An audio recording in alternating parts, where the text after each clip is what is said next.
Sakop sa ginibog drug bypass operation. Triple o apat na doble ang bihikulo na gruso sa siyudad kang Naga. Mas complain ng police station kang Naga City Police Office. Newsbreak.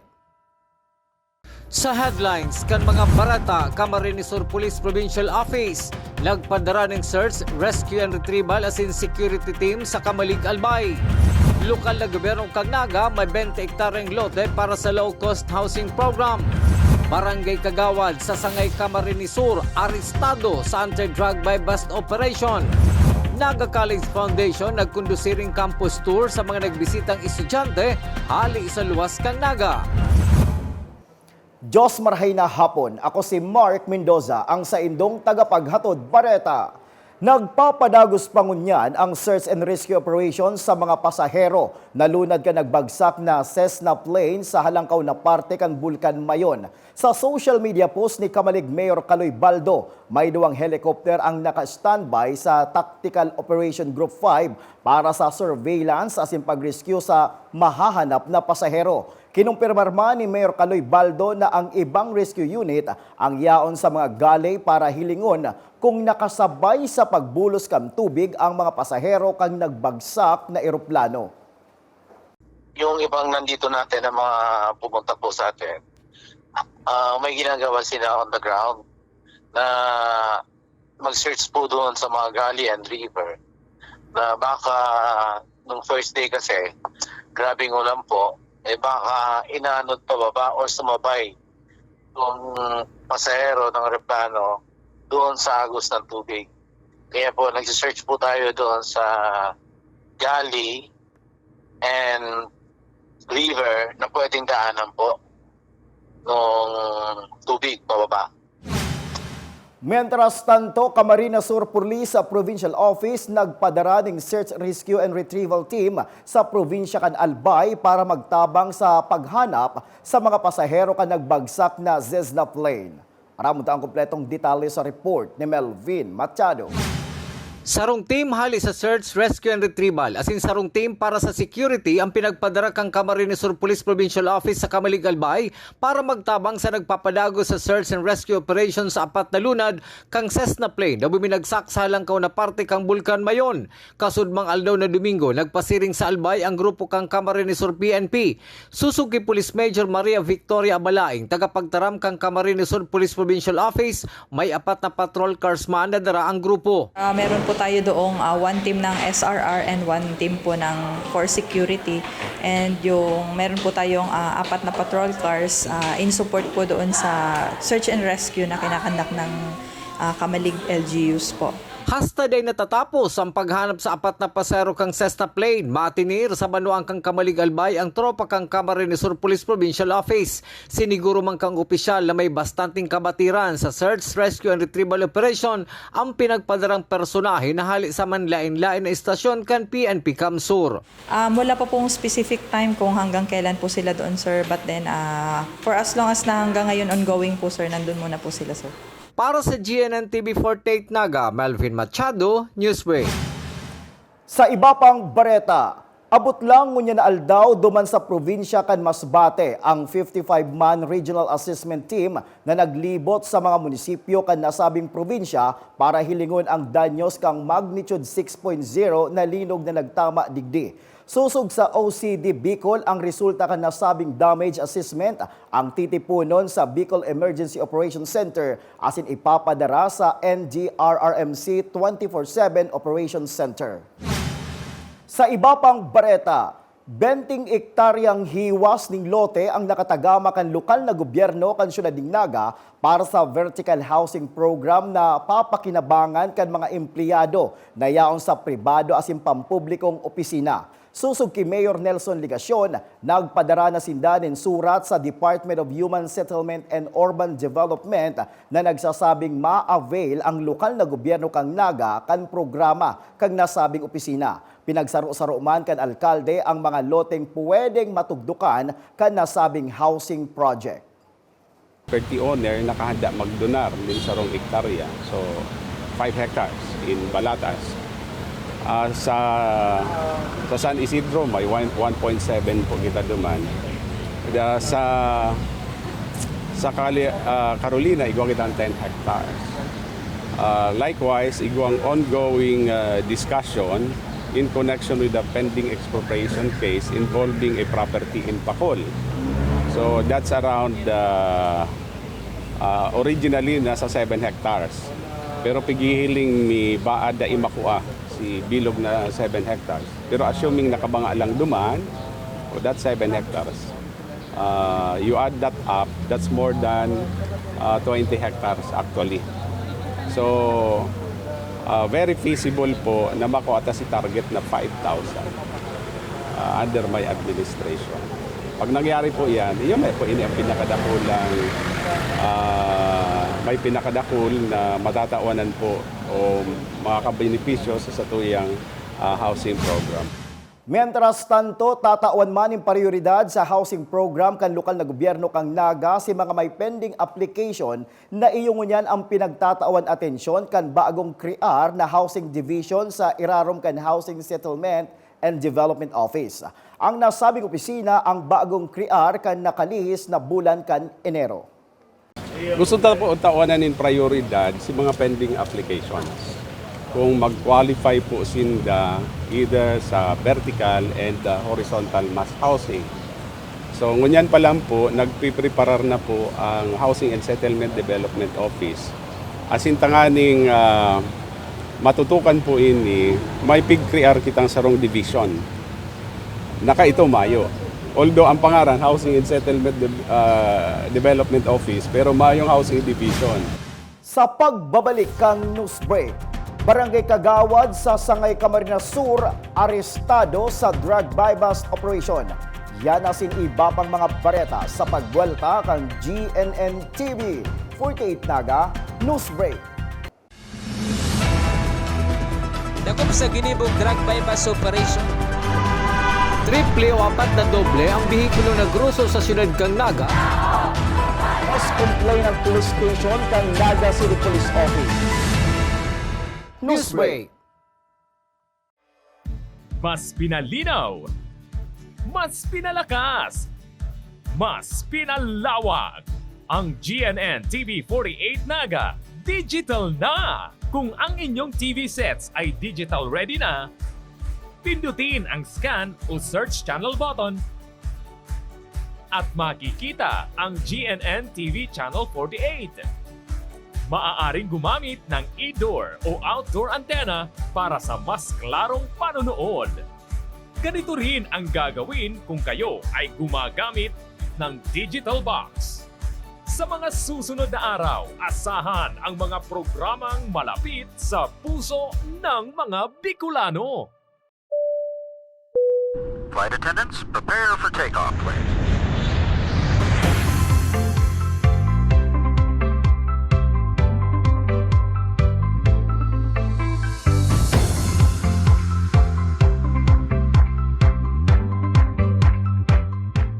Slip life vest over your head.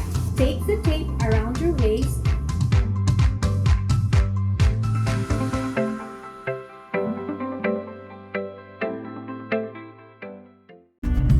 Sa oras ng sakuna, isa sa mga kailangan natin sa ating tahanan ay isang go bag. Ang isang go bag ay naglalaman ng tubig, mga dilata at biscuits upang hindi tayo magutom, energy bars o energy drink, first aid kit, communication devices tulad ng flashlights at batteries, whistles o pito, portable radio at extra cellphone. Mas mabuti kung meron tayong prepaid load card. Tools tulad ng Swiss knife at gunting. Maaari din tayo magdagdag ng lubid. At huwag natin kakalimutan ang hygiene kit na naglalaman ng sabon, tissue, toothpaste, toothbrush at face mask. Sa lahat ng oras, laging bukas, nakahanda ang aming tanggapan. Tandaan, ang Bicolanong alerto, pirming protektado. Work with Business Executive or turn yourself to become one. Explore the career in the world of business with NCF's Bachelor of Science in Business Administration, major in Financial Management. This degree prepares you to excel in the financial service sector. Start it right with NCF, College of Accountancy and Finance. Dakop sa ginibog drug bypass operation. Triple o 4 na doble ang bihikulo na gruso sa siyudad kang Naga. Mas complain ng police station kang Naga City Police Office. Newsbreak. Padagos pa sa mga bareta, nagkapirang kawat sa athletics sa palarong paglungsod sa siyudad ng Naga, pinag-uktaba huli kan makusog na pag-uuran kan aldaw na Sabado asin Domingo. Aramon taman ang kompletong detalye sa report ni Jerome Breeze. Matapos ang namatayan na pag-uran kasudma, pigugtaba muna ang magkakapirang kawat sa athletics sa Pacol Sports Complex sa nagpapadagos na palarong panlungsod sa siyudad ni Naga. Sigun kay Moises Cortez, ang tournament manager kan athletics, darakan rainfall advisory kasudma, piguntok muna ang magkakapirang kawat arog kan high jump, triple jump, relays, volleyball asin mga field events asin idadagos giraray sa masunod na Sabado. Bako pagabos ang kabalik tangon yan very strict ang sa tuyang lalong-lalo na sa mga protocols and neededs kasi abot naman na mailaag sa maraot na kamutana ng mga Sa ngunyan dahil pagabos na kabali sa kawat ang mga eskwelahan asin sulamenteng nasa 5 eskwelahan sana sa elementary asin anoma sa secondary schools ang kabali sa nasabing palaro. So nang pig-expect may digdi na pig-prepare may digdi na mailaog so mga top 3 athletes na makakalaog man sa best time na ilaog mo siya sa training para po makuha talaga itong pinaka ina-expect ming performance kang aki. So, digdi mo yan, si-select mi lang, si top 3, and then undergo minsin sa concentration training, and then saka kami po ma-prepara para duman sa sunod na level. Si Jose Marie Catura, saro sa mga athletics player kan Naga College Foundation, labi man ang kaugmahanin hulita sa haros perang taon na mayong palaro, na idagos ngunyan na taon ang pakawat. Ano po, halo-halo po, yung kabado, tapos ugmaman po. Tapos ngunyan po, garo, makabigla po ta. Ngunyan na po makakalukso sa kawan po naguran. Matagas ang baybay pero ayos man po, garo kakayanan man, tapos malaban.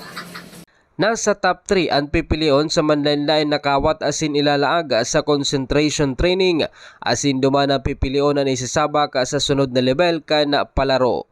Pero sa muyang paggiling kan subago, na siya magiging safe duman sa mga kaakian, lalo-lalo na sa mga elementary levels, na baka sa kalemi man makukuha si mamawot ng oras na masasakitan mga aki dahil sa kusog ng duro sa kasakakuran, siri kang nangyari kan so maghapon.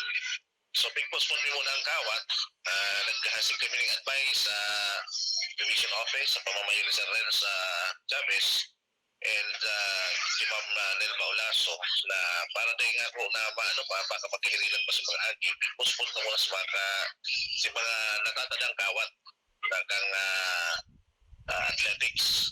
So for safety reason ang rason po tayo postpone. Para sa GNN TV 48 Naga, Jerome Breeze. Newsbreak. Mientras tanto, dakulang tabang man subuot sa mga estudyante ang ginibong palarong panglungsod kang Department of Education urog na sa mental as in emotional aspect. Susog ki Moises Cortez, Tournament Manager kan Athletics sa Naga, makakatabang ini sa mga development kan mga kaakean na grabing naapektaran kang nakalihis na pandemya. Actually, ang athletics po kaya kung mahiling nindo, so ini sa mga basic skills inaano kang tao, pagdalagan, paglakaw, paglugsong, pangapon. So ini po ang sarong bagay na sabi nga digdi nakaka-develop kita kang fitness kang aki. So yung pinaka digdi na also yung interest nila. And then sa dakulang bagay kay ini para ma-express ninda sa sarili ninda na pagprotehan tangan even yung bakulang si physical, even yung emotional and mental ninda. So na-develop pag abunti sa karawatan. Yes, so even kaya kung mahiling nito, tinatawan taman ng chance, even po ang mga nasa LSEN, yung mga may special needs. Sa iba pang bareta, listahan kan mga makakaresibi kan health emergency allowance na nagtabang durante kan pandemya, Dahil pinaghihidali na matipon susog ki City Councilor Lito Del Rosario. Aramon taman ang detalles ken sa report ni Melvin Machado. Sa aga kuta ang deadline na pinagtao para makumpleto ang listahan ka mga dapat na makaresibi kang health emergency allowance ka mga nagtarabang durante kang kasagsagan kang pandemya sa COVID-19. Arog kang barangay health workers, barangay tanod, asin iba pang barangay personnel na nagserbing frontliners. Alagad may pag-urulay subot sina City Councilor Lito Del Rosario asin City Administrator Elmer Maldimoro na daisinda naghihidali sa pagkumpleto kaini. Mantang bulanan man subot binubukasan kang Department of Health Bicol ang pagproseso na pitigdi kung kaya mahalat sindaling apod hali sa DOH Bicol. Actually, ang rulemi po na kami magmamadali. Supposedly po may deadline sa aga, February 21. Pero ini man po kaya monthly na pigbubukasan kan DOH Region 5 itong system niya for Bicol. So siguro next month we'll just await for the call of the DOH. Liwat man pinagtawan doon ni City Councilor Del Rosario ang pinakaobheto kung tanuta igot sinda na makumpleto ang listahan asin makakuha kang health emergency allowance. They are entitled. Kaya po nga ang title kang batas is mandatorily granting. Kasi batas na mismo nagsabi na kung may participation ka, may balik ka sa listahan, tanan ka. Kung katong appropriate na participation naman, any amount will do. Ang importante lang po hindi ma-recognize na si effort kami sa mga nagtarabang. Naging issue ang health emergency allowance sa Naga matapos na mapabayaan na makumpleto ang mga requirements na dapat isumitir sa Department of Health Bicol. Para sa GNN TV 48 Naga, Melvin Machado, Newsbreak. Sa Satuyang Police Report, Barangay Kagawad sa Sangay Camarines Sur, arestado sa anti-drug buy-bust operation. Aramon ta ang detalye sa report ni Jerome Breeze. Pagkukonsiderar na high-value individual as in dati naman na drug surrendery ang sarong Barangay Kagawad na nadakop sa ginibong drug buy-bust operation sa Barangay Kilumaon, Sangay Camarines Sur.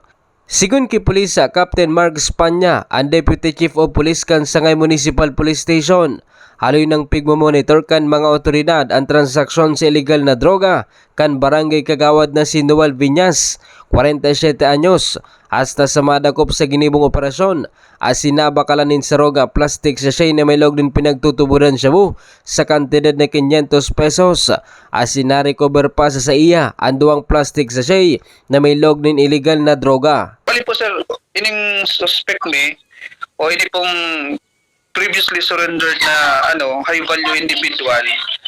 Bali po, nabisto po nga ni sa pangaran na Noel Viñas, Yankee Condino. Bali sir, hindi po sir, incumbent barangay, official kang barangay Kilumaon, Sangay Camarines Sur.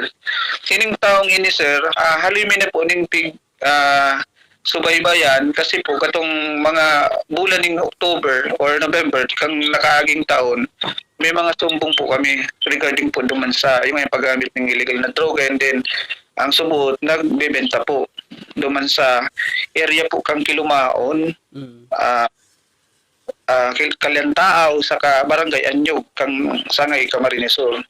Posible subot na mapagulayan kan Municipal Drug Abuse Council kan Sangay ang manungod sa paggundoser man in surprise drug testing sa mga barangay official sa Banwaan matapos ang pagkakadakop kaini. Pero iba po nagmi-meeting ang Municipal Drug Abuse Council. Siguro tutukaron na lang po yan kasi sindaman po kayo sa ang ma-facilitate po kasi itong mga kit na gagamitin dyan, siguro po kung may available na sa pagpa-drug test katong lagan na ng ihi, makikipag-coordinate na lang kami sir sa sa RHU. Pero sa bagay na yan sir, mahagat kitang guidance sa samuyang COP and then sa kay Mayor. Para sa GNN TV 48 Naga, Jerome Breeze, Newsbreak.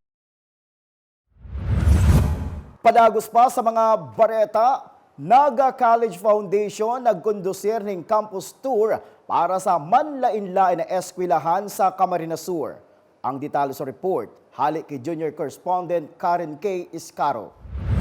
A Day at the Home of the Champions ang tema kan campus tour na ginigibo sa Naga College Foundation para sa mga senior high school student gikan sa manlain-lain na eskwelahan. Iba-ibang aktibidad ang pigpreparar kan kada college department kang nasabing eskwelahan. Ipinahiling mandigdi ang mga modernong mga gamit asin pasilidad arog na sanakan forensic ballistics laboratory, medical equipment, gym, GNN TV 48 Naga Studio, asin iba pa. Kabali sa nagpartisipar iyo ang mga estudyante hala sa Pili National High School, San Jose Pili National High School, asin San Fernando National High School. Tigon sa estudyanteng si Erica Tidol Yoga kan San Jose Pili, magayon ang sa indang naging eksperyensya sa pagbisita sa NCF nin huli ta makakatabang suot ini para maaraman ninda ang gusto nindang kurso pag-abot sa kolehiyo. Nakatutulong po ito dahil po nagkakaroon po ng idea kung saan sila gustong willing talaga po silang mag-aral dito. Tapos parang nagkakaroon na rin po ng kaalaman para maano yung mga course na kukunin nila sa college. Para man sa grade 12 chairperson na si Ariel Sanchez, very accommodating ang NCF. Yung experience namin bilang teachers po, very accommodating yung NCF, most especially sa students. Imagine na nagkaroon pa ng free transportation with your bus shuttle. So, dun pa lang, mapafeel na very accommodating yung NCF. So, I think, meron talagang goal ang NCF na pwedeng makinabang yung students namin sa San Jose. Ikinaugmama ni Mr. Mario C. Villanueva, presidente kang NCF, ang feedback kan mga estudyante sa nasabing aktibidad.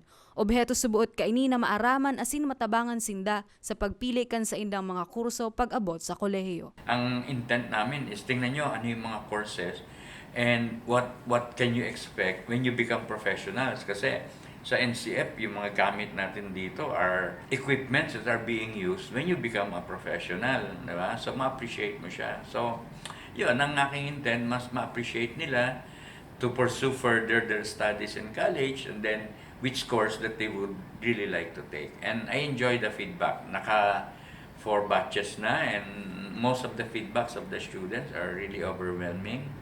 And also even the faculty that they have, no? Yung kanilang career guidance subjects, mas na-appreciate na students. Ako si Karen K. Escaro para sa GNN TV 48 Naga Newsbreak.